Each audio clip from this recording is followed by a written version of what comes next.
It's your boy ConserViz34. Today I want to talk about Ticketmaster announcing it plans to work with third-party health applications. It's planning to work to develop programming and procedures to have methods where they can find information on ticket holders on if they either have taken a vaccine or tested negative for COVID within a recent period before a show. So there's a lot of talk on the internet about this. There's a lot of chatter. Here's what we need to realize about this announcement. Let's look at what just happened, right? So there's been an announcement. Pfizer has a vaccine they're going to release potentially that's 90% effective from COVID-19. That was at the beginning of the week. With that announcement, Ticketmaster and Live Nation, they need to have some sort of reaction or response to this because since the beginning of the week, everyone's been talking about, oh, maybe we will have shows in 2021. And not just these drive-in shows, not just these small socially distanced concerts in only select parts of the country, but we may have everyone filling up these arenas and amphitheaters and stadiums because we'll have a vaccine. And for the sake of shareholders and investors, and in a way to really try to get the eyes of potential musicians back on the road that have the ability to sell out stadiums, not just these small drive-ins. Ticketmaster and Live Nation, they need to have some sort of messaging or PR to follow the announcement by Pfizer that they have this vaccine that could be coming very soon that's 90% effective. And that's all this is. When we look at what they're going to do, logistically, this is nearly impossible for large-scale venues. There's also been talk in the previous weeks and days about timed entry. So if a show starts at 8 o'clock, certain people will be able to go in at 6 and 7 and 7:30. That's not going to work. The same thing with trying to get 30,000 or 40,000 people at an amphitheater, ballpark, or stadium for a very popular musical act, all to submit this information using a third-party health application that gets connected to Ticketmaster, and then all of a sudden everything's going to go smoothly. That's not going to happen.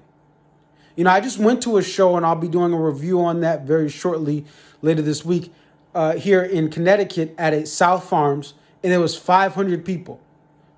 500 people, maybe in that sort of capacity, you could get everyone to submit a test, everyone to submit that you are negative or you have a vaccine.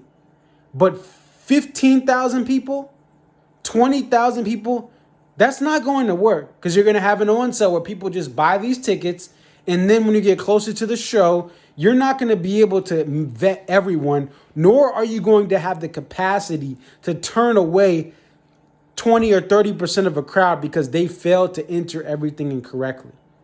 I mean, you have people that they lose their tickets, right? They got to get them reprinted at the box office. You have people who they know the show time says 7 o'clock. They don't show up till 7:45 or 8 or 8:30 or even sometimes 9 o'clock because they're tailgating, they're in traffic, they're stuck.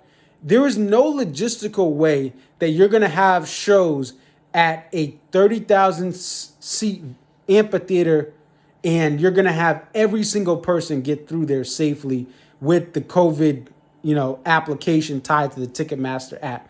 And there's going to be issues where you're going to have connectivity issues where you may have an issue with getting access to your phone because everyone's trying to use the network at the same time. So make no mistake about it. What we know now is this announcement by Ticketmaster, it's to appeal to the musicians. It's to have this messaging to say, hey, we understand what's going on and we're working on it. We're working on it. We're working on it. Just like a spouse may ask, hey, what are you doing with this, this, and this? Oh, honey, I'm working on it. That's exactly what Ticketmaster is doing. And here is the other thing, too. While a lot of the public is eager to get back into these concerts, they're eager to, some of the public just doesn't believe the coronavirus is real, or they may just think, I don't need a mask, right? I'm good. I don't care about all this stuff, right? The majority of musicians are concerned about their crew. They're concerned about their own health and safety, and they believe the coronavirus is real. A lot of the musicians lean left, or even if they don't lean left in a political side, they just believe in this virus, and they do not want to put anyone at risk. And what we've seen in college sports and professional sports, you've seen stops and starts. That can be done because those sports are reliant on TV revenue. Concerts do not rely on TV revenue, right? You can't do a concert in an empty stadium and make a couple $1,000,000. Maybe if you stream it, you can make a couple $1,000 or $100,000, but you're not making $1,000,000.